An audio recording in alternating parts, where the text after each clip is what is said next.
bom dia.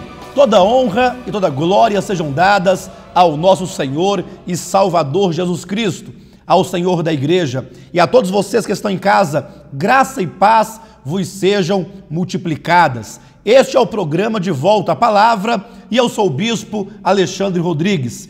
Eu quero convidar agora vocês a pegarem suas Bíblias e então a nos acompanharem aqui em mais uma ministração da Palavra de Deus, neste tema que temos ministrado, sinais de apostasia dos últimos dias. Nós temos apontado biblicamente e então conferido na nossa vida prática dos dias atuais sinais evidentes do desvio da verdade. Como que a igreja de Jesus Cristo tem se apostatado da fé, tem aberto mão da verdade do evangelho em troca de doutrinas de homens, doutrinas de demônios e um tanto de práticas que não se compatibilizam com a verdade e a prática bíblica da igreja de Jesus Cristo. Hoje eu quero convidar a vocês a verem conosco aqui mais um desses sinais de apostasia na Epístola de Judas, capítulo 1.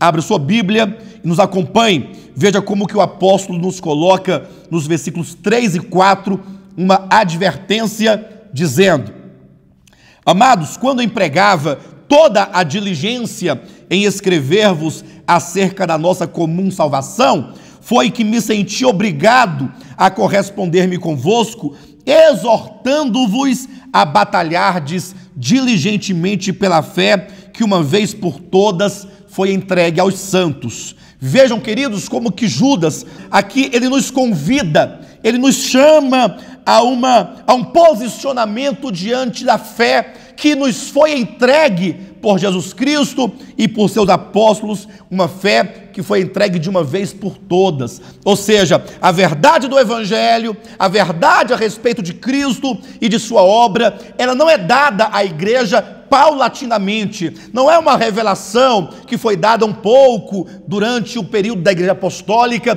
e então ela foi sendo adicionada ao longo dos tempos, de modo que até os dias de hoje ainda há de se completar esta revelação da verdade de Deus. Isto não é verdade. A palavra de Deus diz que a fé evangélica, a verdade a respeito de Cristo, aquilo em que devemos crer como verdadeiros e genuínos cristãos, esta fé evangélica foi entregue de uma vez por todas.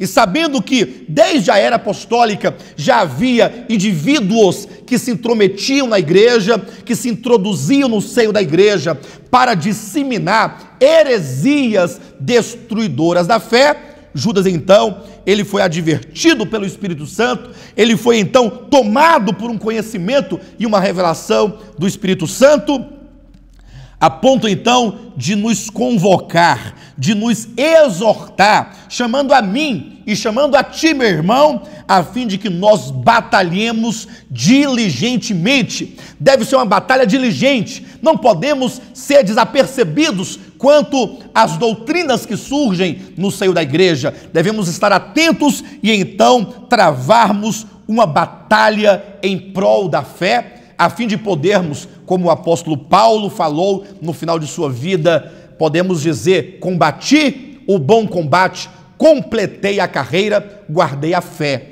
E então, aqui no versículo 11 do capítulo 1 de Judas, Judas nos aponta uma característica dos homens desviados da verdade, o que certamente também nos aponta para um sinal de apostasia evidente, tanto no tempo apostólico quanto nos dias de hoje e também ao longo da história. Veja, Judas 1, versículo 11. Ai deles, porque prosseguiram pelo caminho de Caim e, movidos de ganância, se precipitaram no erro de Balaão e pereceram na revolta de Coré. Eu quero destacar aqui desse texto, quando diz que os homens apóstatas prosseguiram pelo caminho de Caim. Ora, a Bíblia diz que Caim tem um caminho, Caim tem uma trajetória, desde o momento em que ele se decide no seu coração em não seguir a verdade de Deus, até o momento em que ele se afastou completamente de Deus e fundou para si uma civilização sem Deus, uma civilização totalmente voltada para o homem, tendo o homem como centro, uma civilização antropocêntrica. E é por isso que nós queremos então refletir sobre este caminho de Caim nesta manhã. Hoje eu quero apontar o primeiro sinal deste caminho de Caim, A primeira característica. Na semana que vem apontaremos a segunda característica. Quando nós, queridos, olhamos para a história de Caim, no livro de Gênesis, capítulo 4, nós verificaremos que Deus, ao criar Adão e Eva, tendo eles tido 2 filhos, Caim e Abel, diz a Bíblia que esses filhos, cada um deles, assumiram uma profissão. Caim tornou-se lavrador da terra e Abel tornou-se pastor de ovelhas. Ora, essas profissões e essas decisões de Caim e Abel de se tornarem lavrador da terra e então pastor de ovelhas, isso não é de só menos importância. Haja vista que quando o homem, Adão e Eva, caíram em pecado, diz a Bíblia que Deus apontou o caminho da salvação para Adão e Eva, mostrando-lhes que a única maneira de o homem ser reconciliado com Deus, de o homem ser justificado diante de Deus, é por meio do sacrifício de cordeiro. Está lá em Gênesis capítulo 3, versículo 22, quando então o próprio Deus imolou um cordeiro e fez da pele de cordeiro vestes para cobrir o homem. E então sabemos que Deus também sentenciou a terra, dizendo que por causa do pecado do homem, a terra haveria de produzir abrolhos, cardos e abrolhos e espinhos, e então o homem deveria comer do seu próprio suor, lavrando a terra dia após dia como uma marca de maldição. Quando então estas verdades foram passadas a Caim e Abel, cada um deles se preocupou com uma área. Abel, certamente, ele se preocupou com o caminho da salvação, com o caminho da reconciliação e da justificação do homem com Deus. Por isso, ele se tornou pastor de ovelhas. Ele apacentava e cuidava o rebanho de Deus, sabendo que cada um daqueles cordeirinhos era um símbolo do verdadeiro Cordeiro de Deus que haveria de vir para tirar o pecado do mundo. Do contrário, nós temos então também Caim, que se preocupou com a sua própria vida humana e terrena e por isso tornou-se lavrador da terra. Caim é protótipo do homem terreno, do homem gentil, que anda ansioso pelo que comer, pelo que vestir, com o dia de amanhã, como o próprio Jesus declarou, que são os gentios que se preocupam com estas coisas. Aconteceu, diz a Bíblia no capítulo 4 de Gênesis, que ao cabo de um tempo, Caim e Abel foram ao Senhor levar-lhes uma oferta. Agora pense um pouco comigo. Quando Abel levou a sua oferta ao Senhor, diz a Bíblia que ele levou das primícias do seu rebanho. Ele levou um cordeiro e ali fazendo um altar, imolou aquele cordeiro, de maneira que o cordeiro foi aceito diante de Deus. Diz a Bíblia que Deus se agradou de Abel e de sua oferta. Isto porque, conforme Hebreus capítulo 9, versículo 22, sem derramamento de sangue não há remissão de pecados. O homem não pode ser justificado diante de Deus sem o sangue do Cordeiro, ou unicamente por meio do sangue do Cordeiro. É Jesus quem tira o pecado do mundo, conforme nós encontramos em João capítulo 1, versículo 29, quando Jesus entrava no Rio Jordão para ser batizado, João Batista, vendo-o, disse: eis aí o Cordeiro de Deus que tira o pecado do mundo. Abel tomou o caminho da redenção. Ele trilhou o caminho da fé, o caminho de confiar plenamente que o Cordeiro de Deus é suficiente para salvar o homem, para reconciliá-lo com Deus e para justificá-lo de todos os seus pecados. Agora, vemos do outro lado Caim.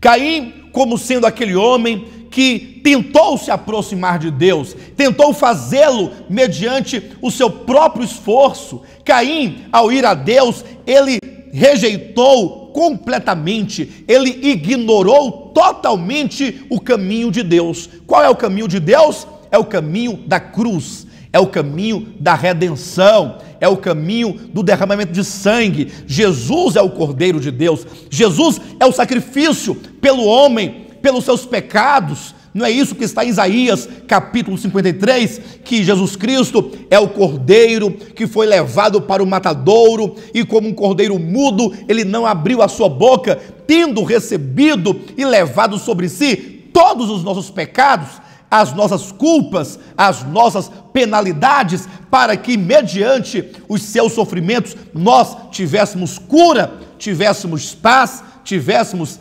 salvação. Pois Caim ignorou completamente e tomou o caminho da salvação por obras. Amados, esse tema, salvação por obras, que é um sinal evidente de apostasia, tem a sua origem desde os primórdios da humanidade.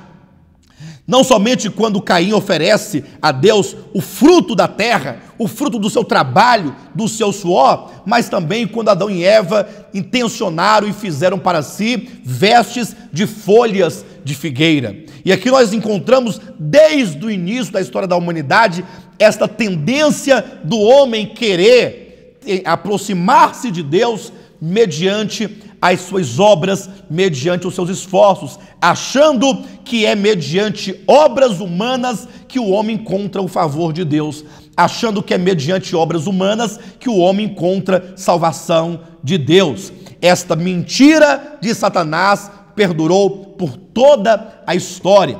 Nós vamos nos lembrar em Êxodo capítulo 12 e também no capítulo 13, quando Deus salva o povo de Israel do Egito, quando ali, por ocasião da Páscoa, diz a Bíblia que o Senhor entrou no Egito para ferir de morte a todos quanto não tinham o sangue como marca em suas casas sobre a sua cabeça. Deus tirou com mão poderosa o povo de Israel do Egito. Foi Deus quem salvou o povo de Israel da mão opressora de Faraó, do cativeiro do Egito. Foi Deus quem os livrou da morte iminente que alcançou o Egito naquela noite. Só puderam sobreviver à morte aqueles que tinham o sangue do Cordeiro sobre as suas cabeças. É por isso que Paulo diz em 1 Coríntios capítulo 5, versículo 7, que Cristo é o Cordeiro Pascal que foi morto em o nosso lugar.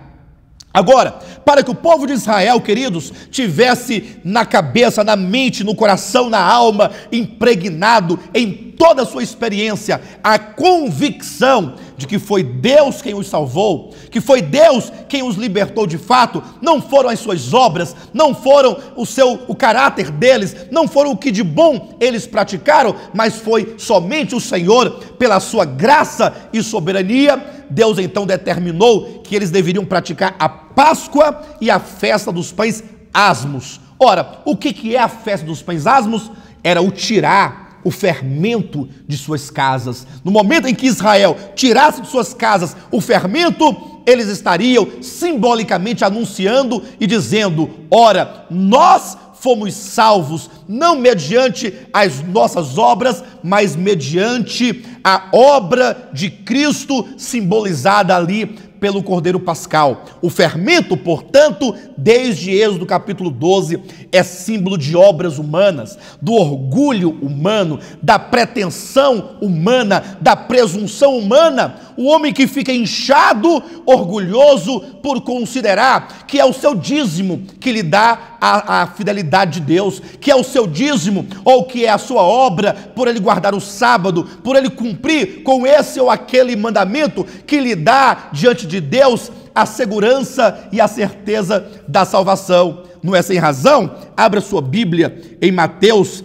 capítulo 16, que Jesus adverte os seus discípulos contra o fermento dos fariseus. Capítulo 16, versículo 5 diz: ora, tendo os discípulos passado para o outro lado, esqueceram-se de levar pão. E Jesus lhes disse: vede e acautelai-vos do fermento dos fariseus e dos saduceus. Versículo 12: Então entenderam que não lhes dissera que se acautelassem do fermento de pães, mas da doutrina dos fariseus e dos saduceus. Veja que fermento, de acordo com a revelação do Novo Testamento, é símbolo de doutrina dos fariseus e doutrina dos saduceus. Ou seja, qual era a doutrina dos fariseus? Qual era a doutrina dos saduceus? Era a doutrina de que o homem era aceito diante de Deus, era aprovado por Deus,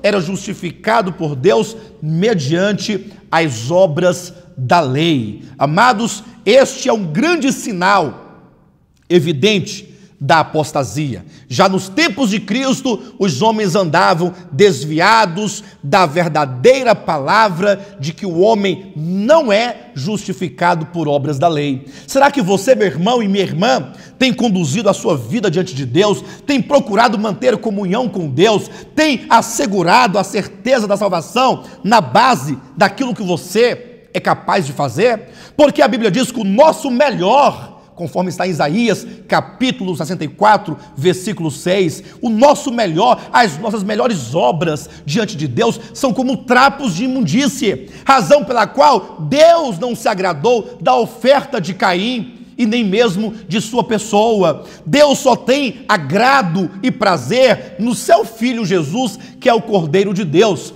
Por isso, quando Jesus saía das águas do batismo, o Pai dos céus declarou: este é o meu Filho amado, em quem me comprazo. Nós verificamos que essa tendência do homem de querer se salvar ou garantir sua salvação por meio de obras é desde o início da humanidade. Nós vemos o caso lá de Caim, depois temos o caso quando Deus manda tirar o fermento da casa dos israelitas, e então temos no tempo de Cristo, quando Jesus adverte os discípulos contra o fermento dos fariseus e escribas, que diz respeito à sua doutrina. E vamos verificar também na igreja primitiva. Abra sua Bíblia no livro de Gálatas, capítulo 3, e veja como que o apóstolo Paulo adverte severamente a igreja daquele tempo, que estava sendo contaminada com esta heresia, com esta apostasia.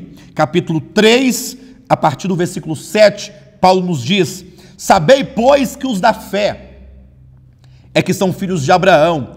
Ora, tendo a Escritura previsto que Deus justificaria pela fé os gentios, pré-anunciou o evangelho a Abraão: em ti serão abençoados todos os povos, de modo que os da fé é que são abençoados com o crente Abraão. Versículo 10: todos quantos, pois, são das obras da lei, estão debaixo de maldição, porque está escrito: maldito todo aquele que não permanece em todas as coisas escritas no livro da lei para praticá-las. Aqueles que desejam ser justificados diante de Deus por obras da lei, precisam cumprir com toda a lei. Ou você cumpre tudo, ou você descansa plenamente na graça de Deus. Porque Tiago, em sua epístola, capítulo 2, versículo 10, nos diz que aquele que tropeça em um só ponto torna-se culpado de todos. Queridos, na verdade, todos nós devemos chegar àquela conclusão que o homem de Romanos, capítulo 7, versículo 24, chegou: miserável homem que sou. Somos carentes da graça de Deus, somos carentes da salvação de Deus, somos carentes da misericórdia de Deus. Nada que nós fazemos pode garantir a salvação de Deus. A salvação é obra da graça. Efésios capítulo 2, versículos 8 e 9 nos diz que somos salvos pela graça, mediante a fé, e isso não vem de nós, é um dom de Deus. Se nós, porventura, quisermos trilhar o caminho de Caim, dos homens apóstatas, saberemos que estamos, como diz 3:10 de Gálatas, debaixo de maldição, haja vista que não temos condições nem o poder de viver, de praticar toda a lei.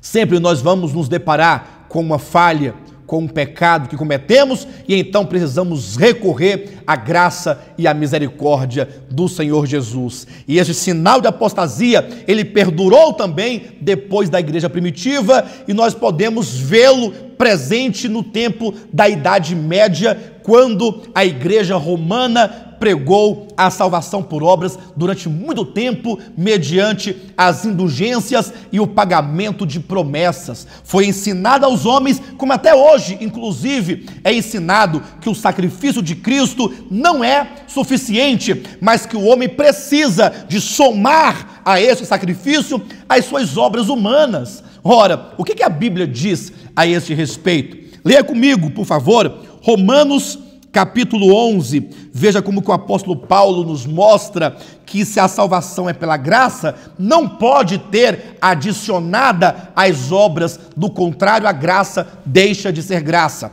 Leia comigo, Romanos capítulo 11, versículo 5 e versículo 6, que nos diz: assim, pois, também agora, no tempo de hoje, sobrevive um remanescente segundo a eleição da graça.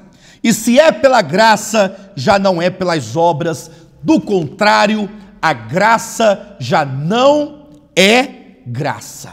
Como também está escrito em Gálatas capítulo 5, versículo 4, que aqueles que querem e que desejam ser justificados por obras da lei, da graça estão decaídos. Amados, esta mensagem tem o objetivo de sinalizar que onde quer que você escute uma mensagem de salvação por meio de obras humanas ou por meio do sacrifício de Cristo, mais obras humanas, você deve identificar ali um sinal evidente de apostasia. Mas não somente ver assim, mas desviar-se do caminho de Caim. E isso não quer dizer que nós vamos viver de qualquer modo, vamos viver no pecado. Pelo contrário, se nós deixamos de lado e rejeitamos o caminho de Caim, devemos tomar então o caminho de Abel. É o caminho do sacrifício excelente, o caminho da fé, o caminho de ter a Cristo como único Salvador pessoal e suficiente, que paga toda a nossa dívida, que paga tudo o que nós devíamos a Deus por causa de nossos pecados, tendo em conta que o salário do pecado é a morte e de que Cristo sofreu essa morte em o nosso lugar. Que Deus abençoe a todos vocês neste caminho da fé. E Jesus Cristo é o nosso Senhor. Tenham todos um bom sábado, em o nome de Jesus.